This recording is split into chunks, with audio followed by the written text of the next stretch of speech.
Chapter 9 of the Jungle Tales of Tarzan. This recording is in the public domain.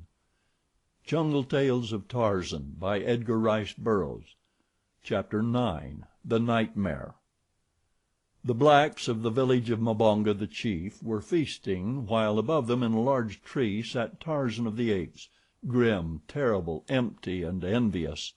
Hunting had proved poor that day, for there are lean days as well as fat ones for even the greatest of the jungle hunters. Oftentimes Tarzan went empty for more than a full sun, and he had passed through entire moons during which he had been but barely able to stave off starvation. But such times were infrequent. There once had been a period of sickness among the grass eaters, which had left the plains almost bare of game for several years, and again the great cats had increased so rapidly and so overrun the country that their prey, which was also Tarzan's, had been frightened off for a considerable time. But for the most part Tarzan had fed well always.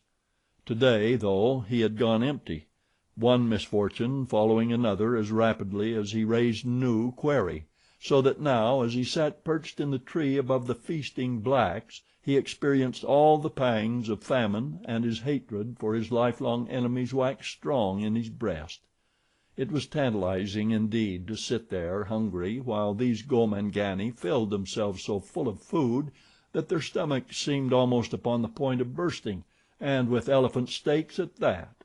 It was true that Tarzan and Tantor were the best of friends, and that Tarzan never yet had tasted of the flesh of the elephant, but the Gomangani evidently had slain one, and as they were eating of the flesh of their kill, Tarzan was assailed by no doubts as to the ethics of his doing likewise, should he have the opportunity. Had he known that the elephant had died of sickness several days before the blacks discovered the carcass, he might not have been so keen to partake of the feast, for Tarzan of the Apes was no carrion eater. Hunger, however, may blunt the most epicurean taste, and Tarzan was not exactly an epicure. What he was at this moment was a very hungry wild beast, whom caution was holding in leash, for the great cooking pot in the center of the village was surrounded by black warriors through whom not even Tarzan of the Apes might hope to pass unharmed. It would be necessary, therefore, for the watcher to remain there hungry until the blacks had gorged themselves to stupor, and then, if they had left any scraps, to make the best meal he could from such. But to the impatient Tarzan it seemed that the greedy Gomangani would rather burst than leave the feast before the last morsel had been devoured. For a time they broke the monotony of eating by executing portions of a hunting dance, a maneuver which sufficiently stimulated digestion to permit them to fall to once more with renewed vigor, but with the consumption of appalling quantities of elephant meat and native beer they presently became too loggy for physical exertion of any sort, some reaching a stage where they no longer could rise from the ground, but lay conveniently close to the great cooking pot, stuffing themselves into unconsciousness. It was well past midnight before Tarzan even could begin to see the end of the orgy. The blacks were now falling asleep rapidly, but a few still persisted. From before their condition Tarzan had no doubt but that he easily could enter the village and snatch a handful of meat from before their noses, but a handful was not what he wanted. Nothing less than a stomachful would allay the gnawing craving of that great emptiness.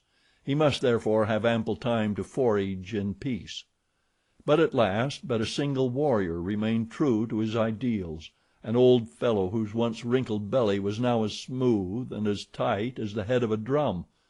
With evidences of great discomfort and even pain, he would crawl toward the pot and drag himself slowly to his knees, from which position he could reach into the receptacle and seize a piece of meat.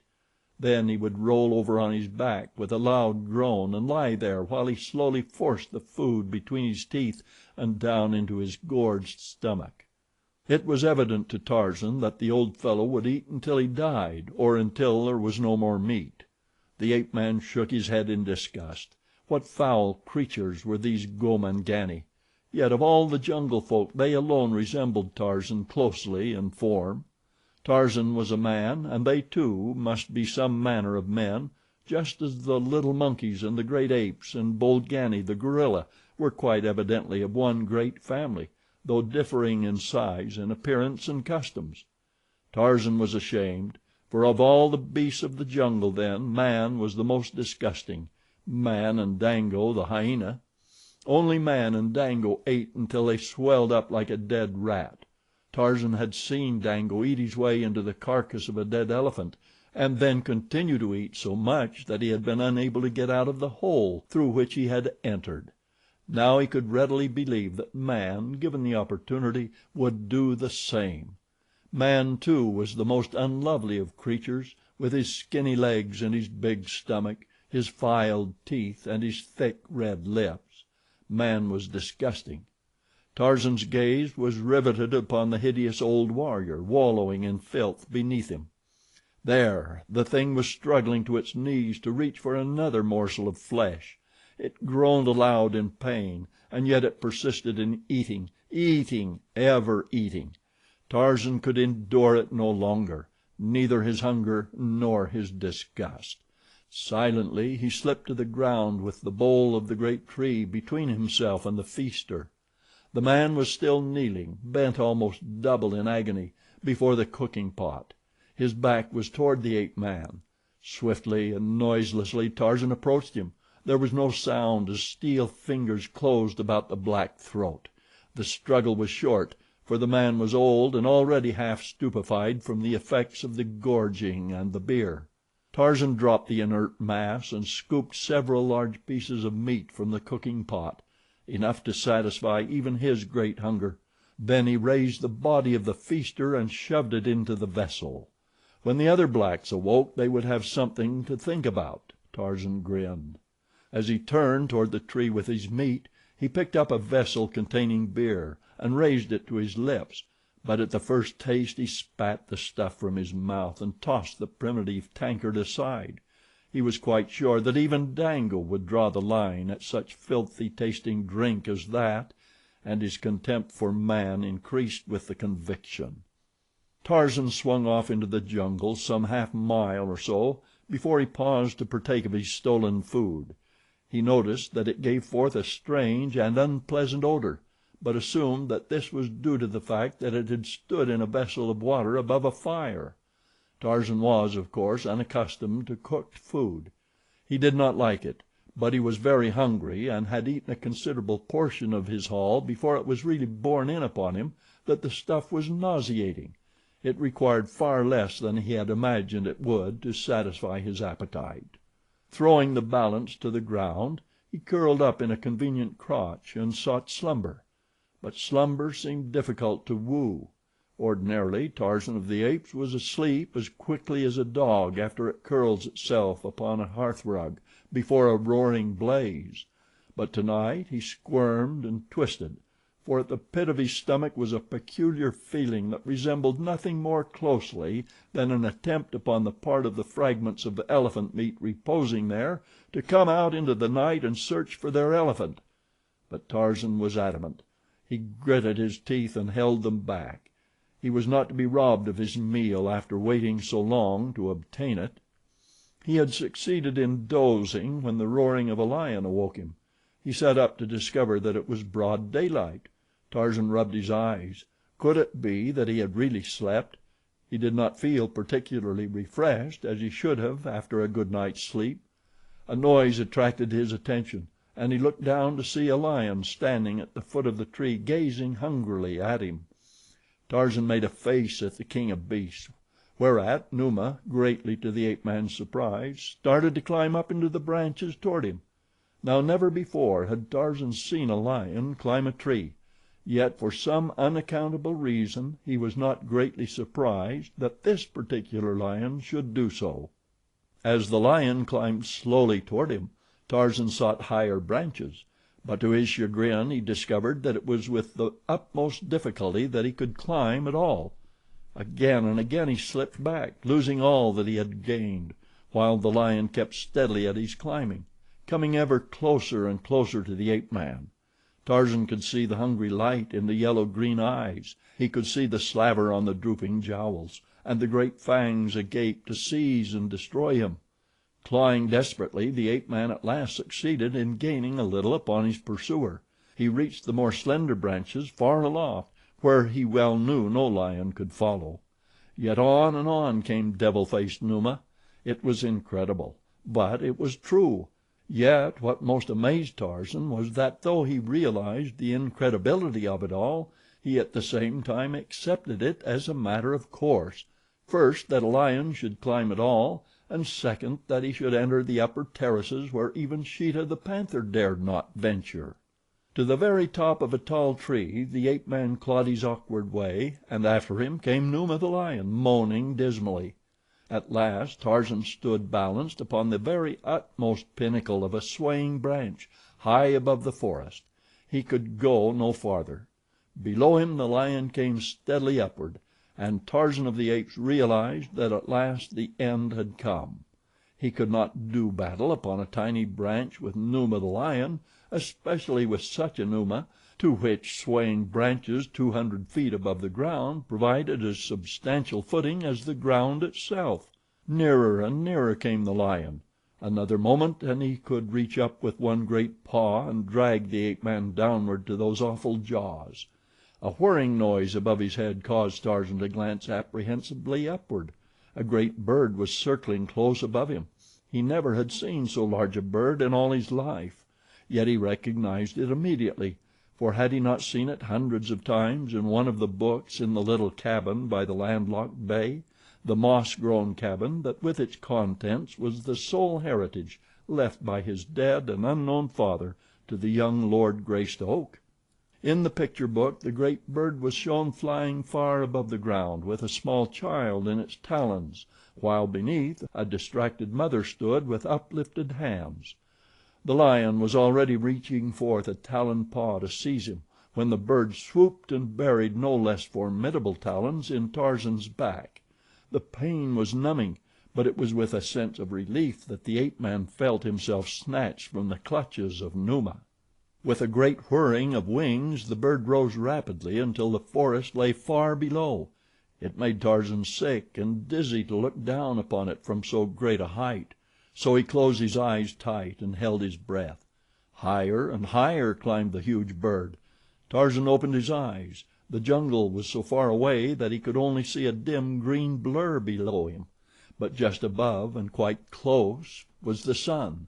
Tarzan reached out his hands and warmed them, for they were very cold. Then a sudden madness seized him. Where was the bird taking him? Was he to submit thus passively to a feathered creature, however enormous? Was he, Tarzan of the Apes, mighty fighter, to die without striking a blow in his own defense? Never. He snatched the hunting blade from his G-string, and thrusting upward drove it once, twice, thrice into the breast above him. The mighty wings fluttered a few more times spasmodically, the talons relaxed their hold, and Tarzan of the Apes fell hurtling downward toward the distant jungle. It seemed to the ape man that he fell for many minutes before he crashed through the leafy verdure of the treetops. The smaller branches broke his fall so that he came to rest for an instant upon the very branch upon which he had sought slumber the previous night. For an instant he toppled there in a frantic attempt to regain his equilibrium, but at last he rolled off, yet clutching wildly he succeeded in grasping the branch and hanging on. Once more he opened his eyes, which he had closed during the fall. Again it was night. With all his old agility he clambered back to the crotch from which he had toppled. Below him a lion roared, and looking downward Tarzan could see the yellow-green eyes shining in the moonlight as they bore hungrily upward through the darkness of the jungle night toward him. The ape-man gasped for breath. Cold sweat stood out from every pore. There was a great sickness at the pit of Tarzan's stomach. Tarzan of the Apes had dreamed his first dream. For a long time he sat watching for Numa to climb into the tree after him, and listening for the sound of the great wings from above, for to Tarzan of the Apes his dream was a reality. He could not believe what he had seen, and yet, having seen even these incredible things, he could not disbelieve the evidence of his own perceptions. Never in all his life had Tarzan's senses deceived him badly, and so naturally he had great faith in them. Each perception which ever had been transmitted to Tarzan's brain had been, with varying accuracy, a true perception. He could not conceive of the possibility of apparently having passed through such a weird adventure in which there was no grain of truth. That a stomach disordered by decayed elephant flesh, a lion roaring in the jungle, a picture book, and sleep could have so truly portrayed all the clear-cut details of what he had seemingly experienced was quite beyond his knowledge. Yet he knew that Numa could not climb a tree. He knew that there existed in the jungle no such bird as he had seen, and he knew, too, that he could not have fallen a tiny fraction of the distance he had hurtled downward and lived. To say the least, he was a very puzzled Tarzan as he tried to compose himself once more for slumber, a very puzzled and a very nauseated Tarzan. As he thought deeply upon the strange occurrences of the night, he witnessed another remarkable happening. It was indeed quite preposterous, yet he saw it all with his own eyes. It was nothing less than Histah, the snake, wreathing his sinuous and sliming way up the bole of the tree below him. Histah with the head of the old man Tarzan had shoved into the cooking pot, the head and the round, tight, black, distended stomach. As the old man's frightful face, with upturned eyes, set and glassy, came close to Tarzan, the jaws opened to seize him. The ape-man struck furiously at the hideous face, and as he struck, the apparition disappeared. Tarzan sat straight up upon his branch, trembling in every limb, wide-eyed and panting. He looked all around him with his keen, jungle-trained eyes, but he saw naught of the old man with the body of Histah, the snake, but on his naked thigh the ape-man saw a caterpillar drop from a branch above him. With a grimace he flicked it off into the darkness beneath. And so the night wore on, dream following dream, nightmare following nightmare, until the distracted ape-man started like a frightened deer at the rustling of the wind in the trees about him, or leaped to his feet as the uncanny laugh of a hyena burst suddenly upon a momentary jungle silence. But at last the tardy morning broke, and a sick and feverish Tarzan wound sluggishly through the dank and gloomy mazes of the forest in search of water. His whole body seemed on fire. A great sickness surged upward to his throat. He saw a tangle of almost impenetrable thicket, and like the wild beast he was, he crawled into it to die alone and unseen, safe from the attacks of predatory carnivora. But he did not die. For a long time he wanted to, but presently nature and an outraged stomach relieved themselves in their own therapeutic manner. The ape-man broke into a violent perspiration, and then fell into a normal and untroubled sleep which persisted well into the afternoon. When he awoke he found himself weak but no longer sick. Once more he sought water, and after drinking deeply took his way slowly toward the cabin by the sea. In times of loneliness and trouble it had long been his custom to seek there the quiet and restfulness which he could find nowhere else. As he approached the cabin and raised the crude latch which his father had fashioned so many years before, two small, bloodshot eyes watched him from the concealing foliage of the jungle close by. From beneath shaggy, beetling brows they glared maliciously upon him, maliciously and with a keen curiosity. Then Tarzan entered the cabin and closed the door after him. Here, with all the world shut out from him, he could dream without fear of interruption. He could curl up and look at the pictures in the strange things which were books. He could puzzle out the printed word he had learned to read without knowledge of the spoken language it represented. He could live in a wonderful world of which he had no knowledge beyond the covers of his beloved books.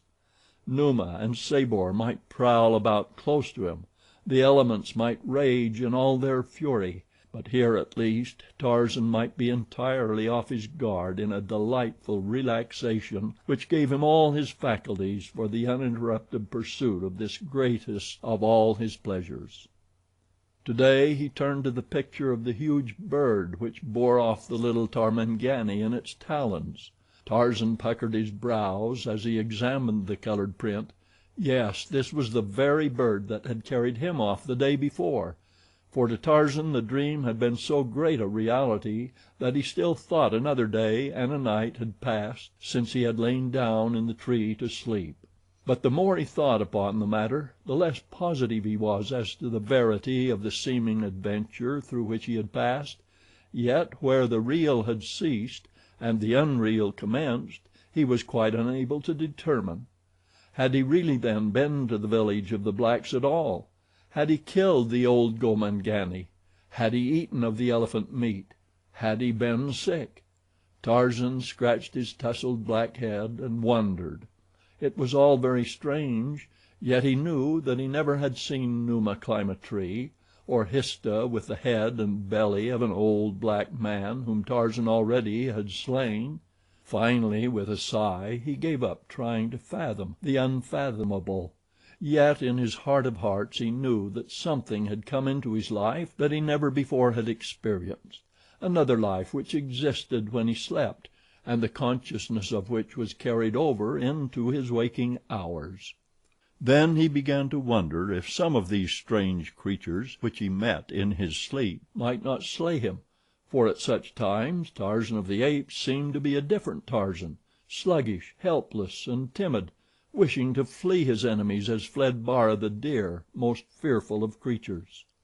Thus with a dream came the first faint tinge of a knowledge of fear, a knowledge which Tarzan, awake, had never experienced, and perhaps he was experiencing what his early forebears passed through and transmitted to posterity in the form of superstition first and religion later, for they, as Tarzan, had seen things at night which they could not explain by the daylight standards of sense perception or of reason, and so had built for themselves a weird explanation which included grotesque shapes, possessed of strange and uncanny powers, to whom they finally came to attribute all those inexplicable phenomena of nature which, with each recurrence, filled them with awe, with wonder, or with terror. And as Tarzan concentrated his mind on the little bugs upon the printed page before him, the active recollection of the strange adventures presently merged into the text of that which he was reading, a story of Bolgani, the gorilla, in captivity. There was a more or less lifelike illustration of Bolgani in colors and in a cage, with many remarkable looking Tarmangani standing against a rail and peering curiously at the snarling brute. Tarzan wondered not a little, as he always did, at the odd and seemingly useless array of colored plumage which covered the bodies of the Tarmangani. It always caused him to grin a trifle when he looked at these strange creatures. He wondered if they so covered their bodies from shame of their hairlessness, or because they thought the odd things they wore added any to the beauty of their appearance. Particularly was Tarzan amused by the grotesque headdresses of the pictured people. He wondered how some of the shes succeeded in balancing theirs in an upright position, and he came as near to laughing aloud as he ever had, as he contemplated the funny little round things upon the heads of the hes. Slowly the ape-man picked out the meaning of the various combinations of letters on the printed page, and as he read, the little bugs, for as such he always thought of the letters, commenced to run about in a most confusing manner, blurring his vision and befuddling his thoughts. Twice he brushed the back of a hand smartly across his eyes, but only for a moment could he bring the bugs back to coherent and intelligible form. He had slept ill the night before, and now he was exhausted from loss of sleep, from sickness, and from the slight fever he had had, so that it became more and more difficult to fix his attention or to keep his eyes open.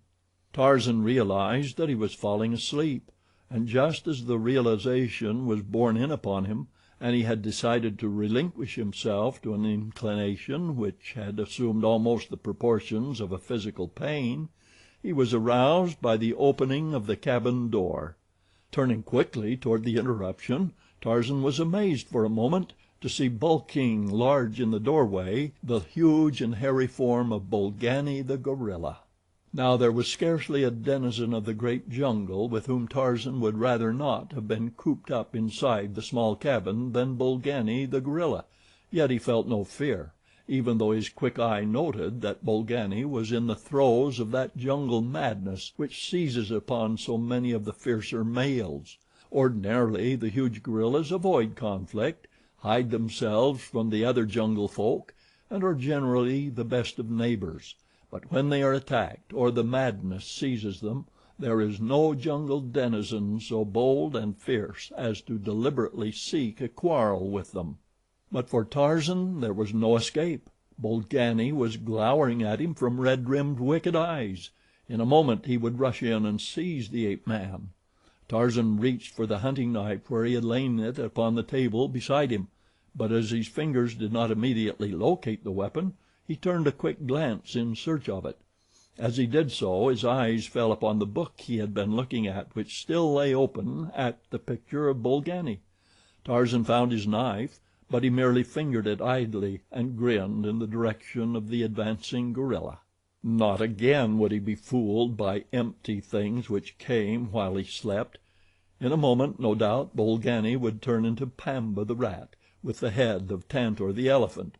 Tarzan had seen enough of such strange happenings recently to have some idea as to what he might expect. But this time Bolgani did not alter his form as he came slowly toward the young ape man. Tarzan was a bit puzzled, too, that he felt no desire to rush frantically to some place of safety, as had been the sensation most conspicuous in the other of his new and remarkable adventures. He was just himself now, ready to fight if necessary, but still sure that no flesh and blood gorilla stood before him. The thing should be fading away into thin air by now, thought Tarzan, or changing into something else.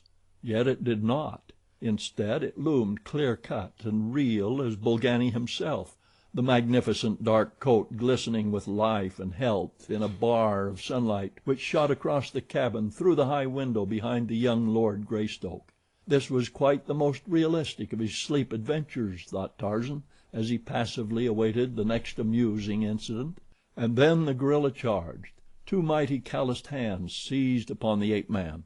Great fangs were bared close to his face. A hideous growl burst from the cavernous throat, and hot breath fanned Tarzan's cheek, and still he sat grinning at the apparition. Tarzan might be fooled once or twice, but not for so many times in succession. He knew that this Bolgani was no real Bolgani, for had he been he never could have gained entrance to the cabin, since only Tarzan knew how to operate the latch. The gorilla seemed puzzled by the strange passivity of the hairless ape. He paused an instant with his jaws snarling close to the other's throat. Then he seemed suddenly to come to some decision. Whirling the ape-man across a hairy shoulder as easily as you or I might lift a babe in arms, Bolgani turned and dashed out into the open, racing toward the great trees. Now indeed was Tarzan sure that this was a sleep adventure, and so grinned largely as the giant gorilla bore him unresisting away. Presently, reasoned Tarzan, he would awaken and find himself back in the cabin where he had fallen asleep. He glanced back at the thought and saw the cabin door standing wide open. This would never do. Always had he been careful to close and latch it against wild intruders. Manu the monkey would make sad havoc there among Tarzan's treasures should he have access to the interior for even a few minutes. The question which arose in Tarzan's mind was a baffling one. Where did sleep adventures end and reality commence? How was he to be sure that the cabin door was not really open? Everything about him appeared quite normal. There were none of the grotesque exaggerations of his former sleep adventures. It would be better then to be upon the safe side and make sure that the cabin door was closed. It would do no harm even if all that seemed to be happening were not happening at all. Tarzan essayed to slip from Bolgani's shoulder, but the great beast only growled ominously and gripped him tighter. With a mighty effort the ape-man wrenched himself loose, and as he slid to the ground the dream gorilla turned ferociously upon him, seized him once more and buried great fangs in a sleek brown shoulder. The grin of derision faded from Tarzan's lips as the pain and the hot blood aroused his fighting instincts. Asleep or awake, this thing was no longer a joke. Biting, tearing, and snarling, the two rolled over upon the ground. The gorilla now was frantic with insane rage. Again and again he loosed his hold upon the ape man's shoulder in an attempt to seize the jugular; but Tarzan of the Apes had fought before with creatures who struck first for the vital vein, and each time he wriggled out of harm's way as he strove to get his fingers upon his adversary's throat. At last he succeeded. His great muscles tensed and knotted beneath his smooth hide as he forced with every ounce of his mighty strength to push the hairy torso from him. And as he choked Bolgani and strained him away, his other hand crept slowly upward between them until the point of the hunting knife rested over the savage heart. There was a quick movement of the steel-thewed wrist, and the blade plunged to its goal. Bolgani, the gorilla, voiced a single frightful shriek, tore himself loose from the grasp of the ape man, rose to his feet, staggered a few steps, and then plunged to earth. There were a few spasmodic movements of the limbs, and the brute was still. Tarzan of the Apes stood looking down upon his kill, and as he stood there he ran his fingers through his slick black shock of hair. Presently he stooped and touched the dead body. Some of the red lifeblood of the gorilla crimsoned his fingers. He raised them to his nose and sniffed. Then he shook his head and turned toward the cabin. The door was still open. He closed it and fastened the latch. Returning toward the body of his kill, he again paused and scratched his head. If this was a sleep adventure, what then was reality? How was he to know the one from the other? How much of all that had happened in his life had been real, and how much unreal? He placed a foot upon the prostrate form and, raising his face to the heavens, gave voice to the kill cry of the bull ape. Far in the distance a lion answered. It was very real, and yet he did not know. Puzzled, he turned away into the jungle. No, he did not know what was real and what was not, but there was one thing that he did know. Never again would he eat of the flesh of Tantor, the elephant. End of chapter 9.